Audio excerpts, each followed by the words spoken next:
আলুর বস্তার আড়ালে চলছিল কোটি টাকার নেশার কারবার। আসাম ত্রিপুরা সীমান্তের চুড়াইবাড়ি চেকপোস্টে পুলিশের তৎপরতায় ফাঁস হলো বড়সড় পাচার চক্রের ছক।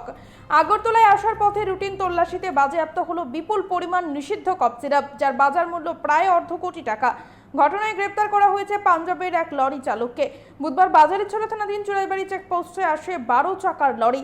বাইরে থেকে দেখে মনে হচ্ছিল আলু ভর্তি সাধারণ পণ্যবাহী লরি, কিন্তু সন্দেহ হওয়ায় পুলিশ কর্মীরা লরিতে তল্লাশি চালান, আর তাতেই বেরিয়ে আসে চাঞ্চল্যকর তথ্য। আলুর বস্তা সরাতেই একের পর এক বেরিয়ে আসে নিষিদ্ধ কফ সিরাপ ভর্তি কার্টুন। মোট 92টি কার্টুন থেকে উদ্ধার করা হয়েছে 14,100 বোতল নিষিদ্ধ সিরাপ। তদন্তকারীদের অনুমান, আন্তর্জাতিক বাজার ও মাদক চক্রের কাছে এই বিপুল পরিমাণ নেশাজাতীয় সিরাপের মূল্য প্রায় 50 লক্ষ টাকা। ঘটনার সঙ্গে জড়িত থাকার অভিযোগে লরির চালক যোগেশ কুমারকে গ্রেপ্তার করা হয়েছে। প্রাথমিক জিজ্ঞাসাবাদে সে জানিয়েছে শিলিগুড়ি থেকে আলু বোঝাই করে আগরতলার উদ্দেশ্যে রওনা দিয়েছিল। আপনাদের সামনে তুলে ধরছি সেই চিত্র এবং ঠিক কি জানাচ্ছেন চালক। योगेश कुमार पंजाब आलू लेके आ रहा था मैं सिलीगुड़ी साइड से अगरतला। और जो भी माल निकला है उस चीज़ का मेरे को तो पता नहीं है क्या है ये? लोडिंग के टाइम क्या डला क्या नहीं।